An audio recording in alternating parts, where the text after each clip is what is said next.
അധ്യായം 4. Hello madam, എഴുന്നേൽക്ക്, 8 മണി കഴിഞ്ഞു. തണുത്ത കൈകൾ കൊണ്ട് സാക്ഷി നെറ്റിയിൽ കൈവച്ചപ്പോഴാണ് ഉണർന്നത്. ഇന്നിനി കുളിക്കാനൊന്നും നേരമില്ല. അവൾ വേഗം ഡ്രസ്സ് മാറി സാക്ഷിക്കൊപ്പം മെസ്സിലേക്ക് നടന്നു. കല്ലുപോലെ മരവിച്ച ഇഡ്ഡലി, മുങ്ങിത്തപ്പിയാലും ഒരു പച്ചക്കറി കഷ്ണം പോലും കണ്ടുകിട്ടില്ലെന്ന് ഉറപ്പുള്ള സാമ്പാറിൽ മുക്കി കഷ്ടപ്പെട്ട് കഴിച്ചുകൊണ്ടിരിക്കുന്നതിനിടെ അതിഥിയെ തന്നെ നോക്കിക്കൊണ്ടിരുന്ന തൊട്ടടുത്തുള്ള ടേബിളിലെ പെൺകുട്ടിയെ ചൂണ്ടിക്കാട്ടിക്കൊണ്ട് സാക്ഷി പറഞ്ഞു, വന്നു കയറി ഒരാഴ്ചയ്ക്കുള്ളിൽ ഹോസ്റ്റലിൽ ഫാൻസൊക്കെ ആയല്ലോ. അതിഥി സാക്ഷി ചൂണ്ടിക്കാട്ടിയിടത്തേക്ക് നോക്കി. ഇന്നലെ കണ്ട അതേ പെൺകുട്ടി തന്നെ. ഇന്നലത്തെ വരാന്തക്കഥയെല്ലാം വിശദമായി കേട്ട ശേഷം, നീ അവളോട് പോയി ഒന്ന് സംസാരിക്കൂ, നിങ്ങൾ ഒരേ നാട്ടുകാരല്ലേ എന്ന് ഉപദേശം നൽകി സാക്ഷി ഓഫീസിലേക്ക് തിരിച്ചു. ഊബറിനെ കാത്തു നിൽക്കവേ തനിക്ക് മുന്നിലൂടെ ധൃതിപ്പെട്ട് നടന്നുപോയി അവളെ വിളിക്കണോ എന്ന് അതിഥി ഒരു നിമിഷം ആലോചിച്ചു. എന്തായാലും കാര്യങ്ങൾക്കൊരു തീരുമാനമാക്കാം എന്നുറപ്പിച്ച് പിറകെ ഓടി അവളുടെ കൈ കടന്നു പിടിച്ച് അതിഥി പറഞ്ഞു, അതെ, താനിന്നലെ മലയാളം സംസാരിക്കുന്നത് കേട്ടതുകൊണ്ട് വന്നു നോക്കിയതാണ്, അല്ലാതെ ശല്യപ്പെടുത്തണമെന്ന് കരുതിയതല്ല, സോറി. അത് സാരല്ല, ഞാനും ഇന്നലെ നല്ല മൂഡിലായിരുന്നില്ല, അതാ ഒന്നും മിണ്ടാതെ പോയത്. എൻ്റെ പേര് ദേവിക, ഇവിടെ വിഷ്വൽ കമ്മ്യൂണിക്കേഷന് പഠിക്കുന്നു. കൂടുതൽ പരിചയപ്പെടുന്നതിന് മുൻപേ അതിഥിയുടെ ക്യാബ് വന്നു. വൈകിട്ട് കാണാമെന്ന വാക്ക് നൽകി അതിഥി ഓഫീസിലേക്ക് തിരിച്ചു. നീ എന്തിനാ ഫാമിലി ഗ്രൂപ്പിൽ നിന്ന് ലെഫ്റ്റ് അടിച്ചത്?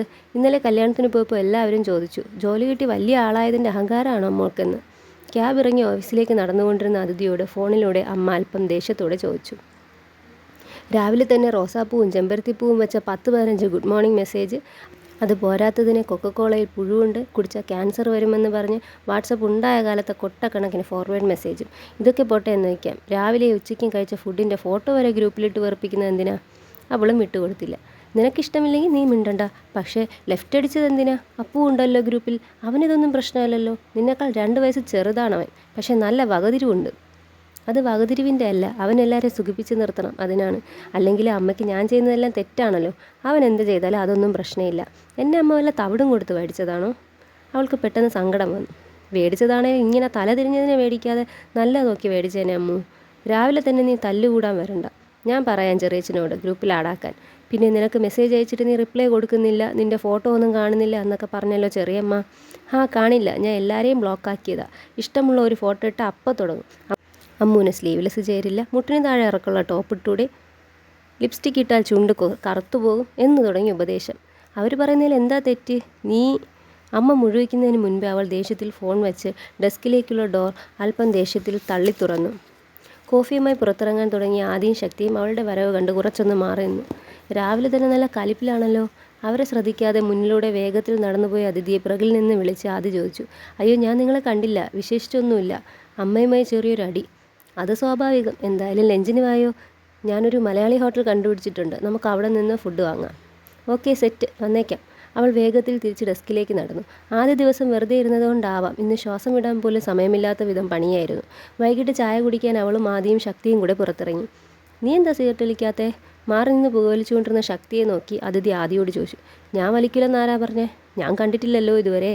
വലിയും കുടിയുമൊക്കെ ഉണ്ടായിരുന്നു, ഇപ്പോൾ നിർത്തി. വളരെ നല്ല കാര്യം. എന്താ നിർത്തിയേ? അതൊരു തരം ആഡംബരമാണെന്ന് തോന്നി. അതെന്താ?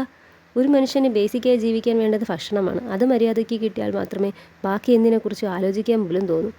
നിനക്കെന്താ ഭക്ഷണത്തിന് കുറവ്? ഉച്ചയ്ക്ക് പൊറോട്ടയും ബീഫും വെട്ടി വിഴുങ്ങുന്നത് കണ്ടല്ലോ. അവൾ അവനെ ചൂടാക്കാൻ പറഞ്ഞു.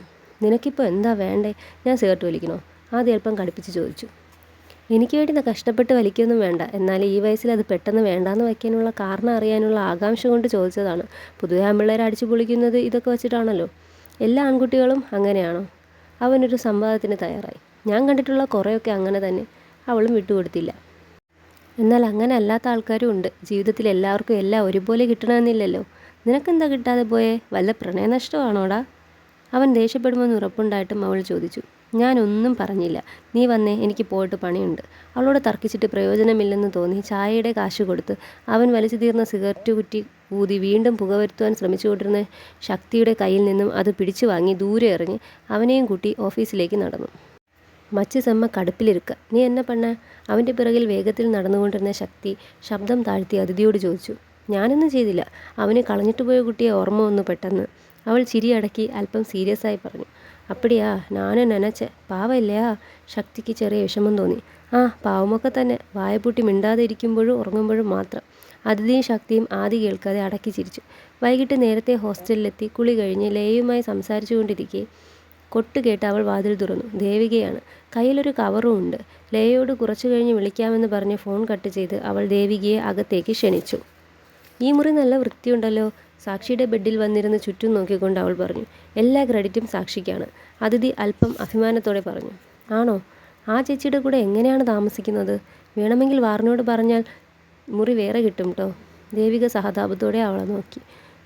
ഞാനിവിടെ 2 ആഴ്ചയേ ഉള്ളൂ. അത് കഴിഞ്ഞാൽ പുതിയ ബിൽഡിങ്ങിലേക്ക് മാറും. പക്ഷേ നീ എന്താ അങ്ങനെ ചോദിച്ചേ? ആ ചേച്ചിയെ പൊതുവെ ഇവിടെ ആർക്കും വലിയ താല്പര്യമില്ല. ഒരാളോട് മിണ്ടില്ല, എപ്പോഴും മുഖം കനപ്പിച്ചാണ് നടത്തം. പിന്നെ വാർഡനോട് കംപ്ലൈൻറ്റ് ചെയ്ത് വരാന്തയിലെ ലൈറ്റ് ഓഫ് ചെയ്യിപ്പിച്ചതും പുള്ളിക്കാരിയാണെന്നാണ് ഇവിടെ സംസാരം. അവളൊരു സ്വകാര്യമെന്നോണം ശബ്ദം താഴ്ത്തി പറഞ്ഞു. ആ സംശയം എനിക്കും ഇല്ലാതില്ല. പക്ഷേ നീ കരുതുന്ന പോലെ അല്ല, ആളൊരു പാവമാണ്. പിന്നെ ലേശം വൃത്തിയും എടുപ്പും അടുക്കും ചിട്ടയും ഒക്കെ കൂടുതലാണെന്നേ ഉള്ളൂ. അതിഥി അവളെ തിരുത്താൻ ശ്രമിച്ചു. പക്ഷേ അതെന്തോ അവൾക്കത്ര വിശ്വാസമായില്ല. കഴിഞ്ഞ ദിവസം വീട്ടിൽ പോയപ്പോൾ അമ്മ കൊടുത്തുവിട്ട ഉണ്ണിയപ്പം ദേവിക അതിഥിക്ക് നേരെ നീട്ടി. ഇന്നലത്തെ വഴക്കൊക്കെ കഴിഞ്ഞോ? മുറിക്ക് ചുറ്റും നടന്നുകൊണ്ടിരുന്ന ദേവികയെ നോക്കി അവൾ ചോദിച്ചു. അതങ്ങനെയൊന്നും കഴിയില്ല. അവരെപ്പോഴും സംശയമാണ്. അവൾ മടിച്ചു മടിച്ചു പറഞ്ഞു. ഈ അവൻ ആരാണെന്ന് അവൾ പറയാതെ തന്നെ അതിഥി ഊഹിച്ചു. ഞാൻ ചേച്ചിയെന്ന് വിളിക്കാം അല്ലേ? ദേവിക അവൾക്കരികെ വന്നിരുന്നു കൊണ്ട് ചോദിച്ചു. ആ, നീ നിനക്ക് ഇഷ്ടമുള്ള പോലെ വിളിച്ചോളൂ. എനിക്ക് ഫേസ്ബുക്കും ഇൻസ്റ്റാഗ്രാമും എല്ലാം ഉണ്ടായിരുന്നു. കഴിഞ്ഞ ദിവസം അവനതിൻ്റെ എല്ലാം പാസ്വേഡ് ചോദിച്ചു. പിന്നെ സ്നേഹിക്കുന്നവരാകുമ്പോൾ അങ്ങനെയൊക്കെയല്ലേ, ഞാൻ കൊടുക്കുകയും ചെയ്തു. അന്ന് രാത്രി മുഴുവൻ 1 വർഷം മുന്നേയൊക്കെയുള്ള ചാറ്റ് കുത്തിപ്പൊക്കി ഇതൊക്കെ ആരാ എന്നൊക്കെ ചോദ്യം ചെയ്യലായിരുന്നു. നമ്മൾ പണ്ടൊക്കെ എത്ര പേരോട് സംസാരിച്ചിട്ടുണ്ടാവും? അതൊക്കെ ഓർത്ത് വയ്ക്കാൻ കഴിയുമോ? എൻ്റെ മണ്ടത്തരം. ഞാൻ അതൊക്കെ ഡിലീറ്റ് ചെയ്താൽ മതിയായിരുന്നു. ഒടുവിൽ ഞാൻ എല്ലാ ആപ്പും അങ്ങ് ഡിലീറ്റ് ചെയ്ത് കളഞ്ഞു. മനസ്സമാധാനം വേണ്ടേ? അവൾ അല്പം ദേഷ്യത്തോടെയും വിഷമത്തോടെയും പറഞ്ഞു. അവനീ പറഞ്ഞ സോഷ്യൽ മീഡിയ ഒന്നുമില്ലേ? ആ ഉണ്ടല്ലോ. നീ അതിൻ്റെ പാസ്വേഡ് ചോദിച്ചില്ലേ? എനിക്കെന്തിനാ അവൻ്റെ പാസ്വേഡ്? ഇനി വല്ലതും ചോദിച്ചാൽ തന്നെ നിനക്കെന്നെ വിശ്വാസമില്ലല്ലേ എന്നും പറഞ്ഞ് 2 ദിവസം മിണ്ടാതിരിക്കും. അപ്പോൾ അവനെന്തിനാ നിൻ്റെ പാസ്വേഡ്? അവന് നിന്നെ വിശ്വാസമില്ലേ? അതിഥി എടുത്തടിച്ച പോലെ ചോദിച്ചു. ഒരു നിമിഷം ദേവിക എന്ത് പറയണമെന്നറിയാതെ നിശബ്ദയായി. എനിക്കറിയില്ല ചേച്ചി, പക്ഷേ എന്നെ വലിയ കാര്യമാണ്. കോളേജിൽ ചേർന്ന് ഫസ്റ്റ് ഇയർ മുതലേ പിറകെ തന്നെ ആയിരുന്നു. അവസാനം ഈ വർഷമാണ് ഞാൻ എസ് പറഞ്ഞത്. കോളേജിൽ എല്ലാവർക്കും ഞങ്ങളുടെ റിലേഷൻ കാണുമ്പോൾ ചെറിയ അസൂയൊക്കെ ഉണ്ട്. അവനാണെങ്കിൽ സ്പോർട്സിൽ എപ്പോഴും ഫസ്റ്റാണ്. എനിക്ക് വേണ്ടി എന്ത് വേണമെങ്കിലും ചെയ്യും. പിന്നെ നമ്മൾ സ്നേഹിക്കുന്ന കുട്ടി പണ്ട് ആൺകുട്ടികളോട് ചാറ്റ് ചെയ്തതൊക്കെ കാണുമ്പോൾ ആർക്കായാലും ലേശം പൊസസീവ്നെസ് ഉണ്ടാകില്ലേ? അത്രയേ ഉള്ളൂ. പണ്ടത്തെ ചാറ്റിലൊരു ഹായ് ബായ് ഒക്കെ ഉള്ളൂ.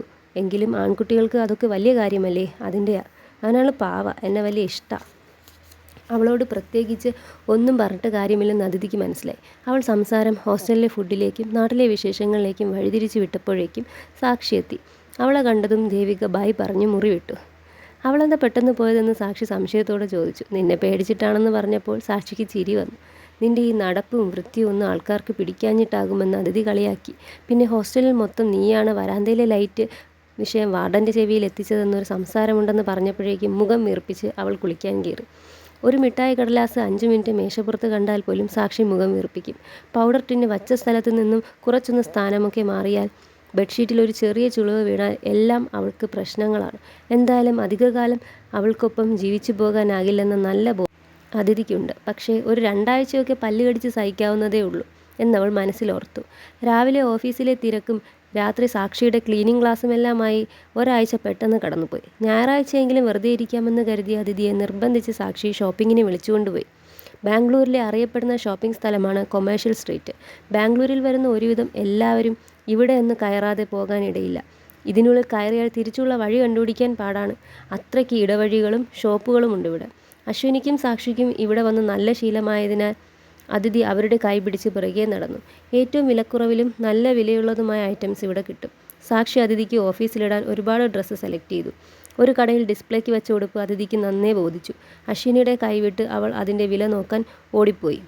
റേറ്റ് കണ്ട് അന്തം വിട്ട് നിന്ന അതിഥിയെ സാക്ഷി പറയാതെ പോയതിന് ചീത്ത പറഞ്ഞ് അവിടെ നിന്നും വലിച്ചു കൊണ്ടുപോയി. സാക്ഷിക്ക് മോതിരങ്ങളോടൊരു പ്രത്യേക ഇഷ്ടമാണ്. അവിടെ കണ്ട എല്ലാ കടയിലും കയറി മോതിരമിട്ട് നോക്കി. ഒട്ടുമിക്കതും വാങ്ങിച്ചിട്ടാണ് തിരിച്ചു വന്നത്. മോതിരമിടാൻ വിരലിൽ സ്ഥലമില്ലാതെ ആയപ്പോൾ അവൾ കയ്യിലുണ്ടായിരുന്ന ഡയമണ്ടിൻ്റെ മോതിരം ഊരി അതിഥിയുടെ ബാഗിലിട്ടു. ഓടി നടന്ന് സാധനങ്ങൾ വാങ്ങിച്ച സാക്ഷിയെ അവർ ഒരുവിധം പിടിച്ചു നിർത്തി. പുറത്തുനിന്ന് ഭക്ഷണമെല്ലാം കഴിച്ച് വൈകുന്നേരമായപ്പോഴാണ് ഹോസ്റ്റലിലേക്ക് തിരിച്ചെത്തിയത്. ഷോപ്പിങ്ങും കറക്കവുമെല്ലാം കഴിഞ്ഞ് അതിഥി റൂമിലെത്തിയപ്പോഴേക്കും രാത്രിയായി. കുളി കഴിഞ്ഞ് അവൾ ഡയറി എടുത്തു.